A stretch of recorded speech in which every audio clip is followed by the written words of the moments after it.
आजकल हम लोग सुर्खियों में सुन रहे हैं इलेक्टोरल बॉन्ड योजना के बारे में, जिसे कि सुप्रीम कोर्ट ने असंवैधानिक घोषित किया है। जानते हैं इसके बारे में ये क्या है और इसे क्यों असंवैधानिक घोषित किया गया। तो थोड़े से सवालात हम लोग करेंगे। तो आप बताइए कि इलेक्टोरल बॉन्ड योजना एक्चुअली में था क्या। देखिए 2017-18 वित्त वर्ष की बात है।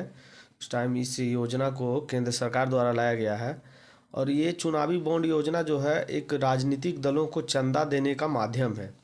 जहां पहले चंदा देने के लिए बैंकों का सहारा नहीं लिया जाता था, अर्थात उसमें जो है कैश के फॉर्म में राजनीतिक चंदा दिया जाता था, जिसमें ये आशंका रहती थी कि भ्रष्टाचार उसमें होती है, उसमें ब्लैक मनी को वाइट मनी में परिवर्तित किया जाता है। इसलिए इसमें बैंक का सहारा लिया गया और जैसा कि पता होगा कि एसबीआई बैंक इसमें संलिप्त है। इसके तहत राजनीतिक दलों को चंदा दिया जाता है और इसके तहत जानकारी गुप्त रखी जाती है। ना तो देने वाला का पता रहता है और ना ही किसको दिया गया है चंदा, इसका पता रहता है। तो यही चुनावी बॉन्ड योजना है। ये इससे क्या लाभ हुआ था, लाने का क्या मकसद था। तो इसे लाने का सबसे बड़ा जो मकसद था ना, ये था भ्रष्टाचार पर रोक लगाना। क्योंकि जैसा कि देखा जा रहा था, विभिन्न राजनीतिक दलों को जो कैश होता है ये ऑफलाइन थ्रू में ये पैसा दिया जाता था और ये कोई बैंक नहीं था जिसके थ्रू दिया जाता था और इसको नियमित अच्छे तरीके से नहीं किया जा रहा था। तो ये जो राजनीतिक दलों को मिलने वाले चंदा को नियमित करने के लिए और एक ऑनलाइन फॉर्म कर दिया गया, ताकि इसमें जो है ब्लैक मनी को वाइट मनी ना किया जाए, बल्कि जो उसके पास पैसा हो उसी को दिया जाए, जो वाइट मनी हो उसी से चंदा दिया जाए।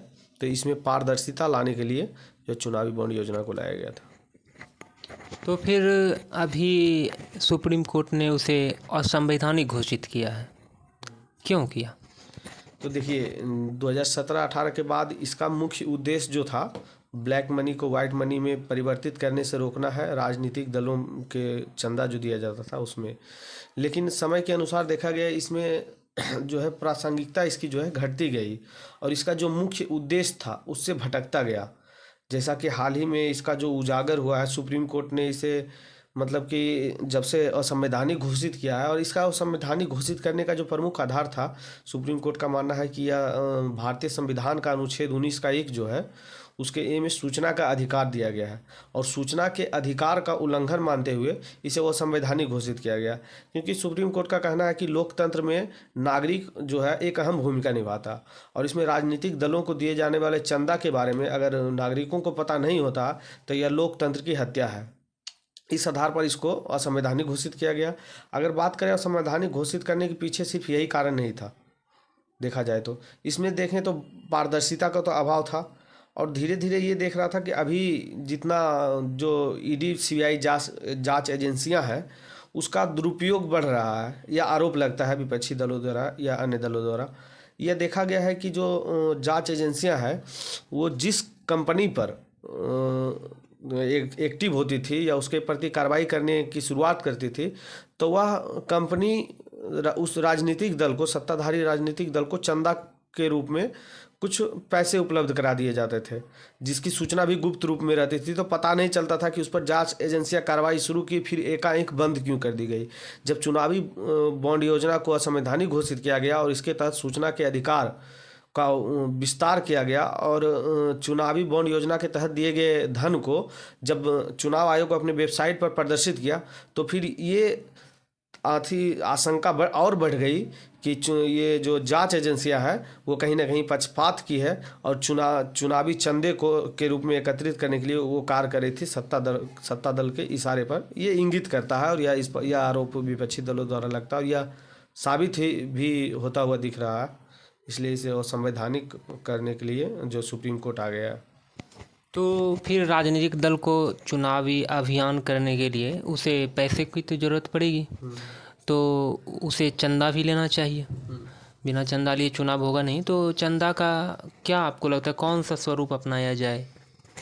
मेरा मानना है कि चंदा राजनीतिक दलों के लिए तो देना ही चाहिए, और बिना चंदा के लोकतंत्र में इसके लिए हमें लगता है सबसे पहले केंद्र सरकार या राज्य सरकार को आगे आने की आवश्यकता है, और अपना चंदा जो है अपने राजनीतिक दलों के लिए भी एक प्रावधान किया जाना चाहिए।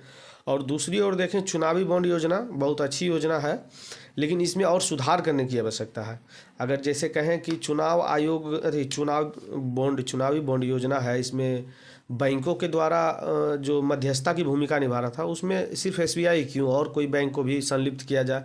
और जो इसमें पैसे दिए जा रहे हैं और देने वाले और लेने वाले का पता नहीं लगता था, तो इसको भी चुनाव आयोग जो है समय समय पर अपने वेबसाइट पर अपलोड करते रहना चाहिए चुनाव आयोग के द्वारा।